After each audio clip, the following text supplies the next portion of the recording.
Ирина Горелова. «А за окошком веет ветер». Читает Павел Беседин. А за окошком веет ветер, а я всю жизнь тебя искала, вся жизнь моя. Письмо к тебе от окончания до начала, а мне немножко стало грустно, прости меня.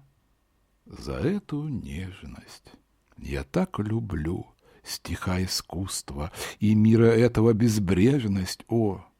Как несказанного много, ты не подумай, что я грежу, я верю так в твою дорогу, что и во сне о ней я брежу.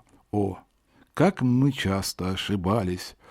Но все давно уж позабыто, и пусть с тобой мы распрощались, душа моя тебе открыта, и вот гляжу я за окошко, а за окошком веет ветер.